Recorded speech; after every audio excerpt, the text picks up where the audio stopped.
Assalamualaikum warahmatullahi ta'ala wabarakatuh.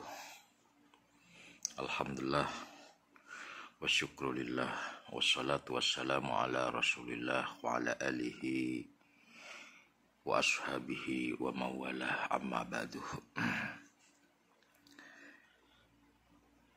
Kami ingin membaca kitab Isy'adur Rafiq yang dikarang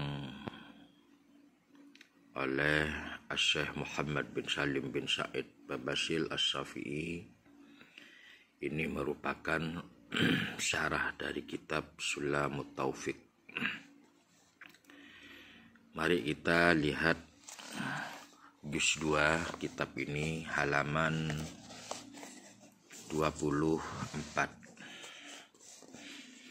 Ini penting kita pahami agar supaya kita semua mendapatkan syafaat dari Rasulullah Sallallahu Alaihi Wasallam. Karena Nabi kita adalah Nabi yang diberi izin oleh Allah Subhanahu Wa Taala untuk memberikan syafaat kepada umatnya. Oleh karenanya sangat rugi sekali apabila kelak pada saat Rasulullah Sallallahu Alaihi Wasallam memberikan syafaat, kemudian kita sendiri tidak bisa mendapatkan syafaat dari Rasulullah Sallallahu Alaihi Wasallam. Oleh karenanya sangat penting sekali kita melakukan sesuatu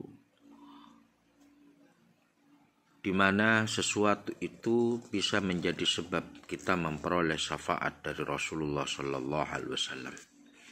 Kira-kira apa saja yang salah satunya menyebabkan kita mendapatkan syafaat dari Rasulullah Sallallahu Alaihi Wasallam? Oleh karenanya, mari kita baca di halaman 24. Juz 2.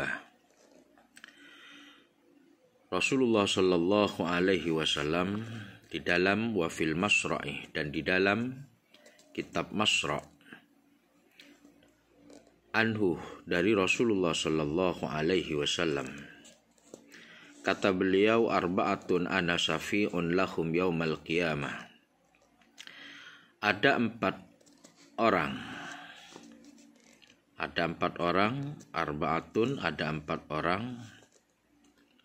Ana syafi'un lahum yaumal qiyamah. Ada 4 orang yang adapun saya syafi'un, ialah akan memberikan syafaat. Siapa saya? Lahum, kepada mereka. Syafi'un, saya itu, kata Rasulullah, akan memberikan syafaat. Sayalah orangnya yang akan memberikan syafaat. Lahum, kepada 4 orang. Yaumal qiyamah, kelak pada hari kiamat. Siapa saja 4 orang tersebut? Yang pertama, al-mukarrim lidzurriyati. Yang pertama, orang yang memuliakan keturunanku. Tentu ahlul baitku.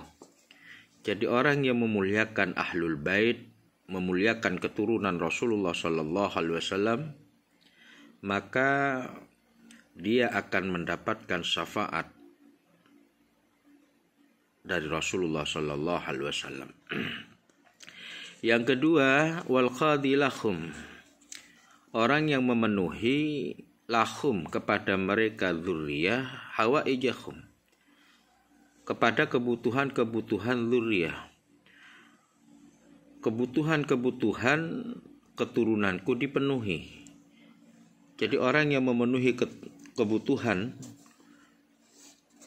hal-hal yang menjadi kebutuhan ahlul bait, keturunannya, ya tentu dibantu apa yang menjadi perjuangannya, maka dia punya hak untuk mendapatkan syafaat dari Rasulullah Sallallahu Alaihi Wasallam. Yang ketiga, wasa'i lahum fi umurihim, orang yang membantu dalam urusan-urusan mereka. Jadi orang yang membantu urusan-urusan ahlul bait inda tirarihim, dikala butuhnya mereka, maka orang tersebut akan mendapatkan syafaat dari Rasulullah Sallallahu Alaihi Wasallam. Lah yang keempat ini yang terakhir, ini yang penting. wal muhibbu lahum biqalbihi. Orang yang mencintai lahum kepada mereka. Orang yang mencintai lahum kepada ahlul bait, mencintai mereka dzurriyyah Rasulullah biqalbihi dengan hatinya. Tentu ini membutuhkan sebuah keyakinan di mana kita harus yakin dengan seyakinnya siapapun mereka yang masih memiliki sambungan nasab kepada Rasulullah Shallallahu Alaihi Wasallam, maka wajib bagi kita kalau ingin mendapatkan syafaat Rasulullah Shallallahu Alaihi Wasallam mencintai mereka dengan hati, dengan sepenuh hati, tidak perlu mencari-cari, tidak perlu mencari-cari kesalahannya, tidak perlu mencari sanad nasabnya. Karena apa? Karena mencintai mereka biqalbihi dengan hatinya. Mari kita lihat juga halaman 23. Di halaman 23 juga ada sebuah kisah yang sangat menarik. Ya, sangat menarik yang perlu kita kaji sebagai bahan tambahan. Bahwa mencintai Rasulullah Sallallahu Alaihi Wasallam, mencintai keturunan Rasulullah Sallallahu Alaihi Wasallam itu bagian daripada wasilah untuk mendapatkan maqam yang tinggi di sisi Allah Subhanahu Wa Taala. Qala Bishr bin al-Haris, Bishr bin Haris, ra'aituhu, pernah bermimpi, katanya Bishr bin al-Haris, bermimpi Rasulullah Sallallahu Alaihi Wasallam. Faqala ya Bishr, kemudian Rasulullah bersabda, wahai Bishr, atadri lima rafa'akallahu ta'ala min baini aqranik. Hai Bishr, apakah kamu tahu kenapa Allah mengangkatmu, derajat kamu Allah tinggikan di antara teman-teman kamu?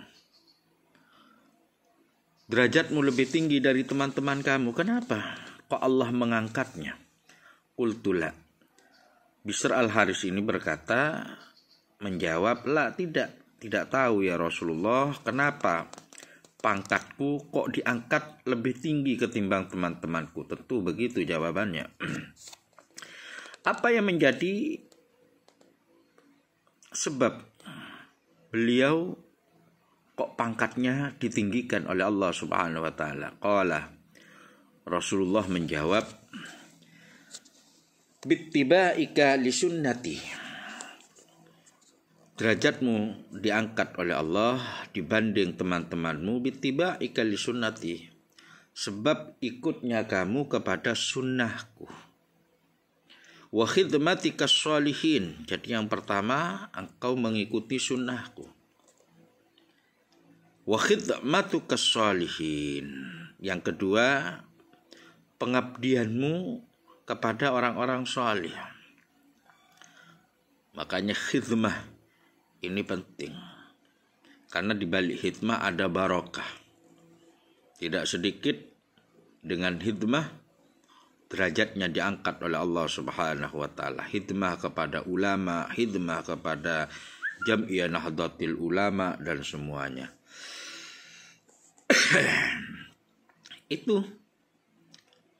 Yang ketiga, wa nushika li ikhwanika, dan niat baikmu kepada saudara-saudaramu.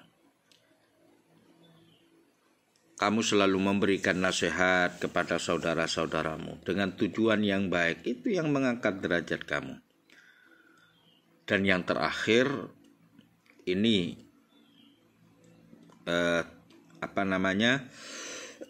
natijahnya, kesimpulan daripada hadis yang disampaikan oleh Rasulullah Shallallahu Alaihi Wasallam. Ini bukan hadis ya, hadis ini disampaikan oleh Rasulullah pada saat Bishr bin al-Haris bermimpi Rasulullah Shallallahu Alaihi Wasallam. Wa mahabbatika li ashabi wa ahli baiti, Derajatmu diangkat oleh Allah karena cintamu kepada sahabat-sahabatku, wa ahli baiti, dan juga kepada keluargaku. Jadi keluarga rumahku, keturunanku jadi ahlul bait. Jadi karena cintamu kepada ahlul bait sungguh sangat luar biasa. Hada alladzi balagaka manazilal abrar. Ini yang menyebabkan, yang membikin sampai kepada kamu itu manazilal abrar, kepada kedudukan orang-orang yang baik di sisi Allah Subhanahu wa taala. Subhanallah, ternyata cinta mampu mengangkat derajat seseorang ke dalam derajat yang sangat tinggi. Tentu cinta ini jangan sampai salah alamat. Tentu cintanya kepada Rasulullah, cinta kepada sahabat Rasulullah, terutama cinta kepada ahlul bait Rasulullah sallallahu alaihi wasallam. Oleh karena itu, mari kita tanamkan, kita pupuk rasa mahabbah kita kepada ahlul bait, keluarga besar Rasulullah sallallahu alaihi wasallam, dengan harapan mudah-mudahan kelak kita derajatnya diangkat oleh Allah Subhanahu wa taala. Derajat kita diangkat melebihi derajatnya orang-orang yang lain.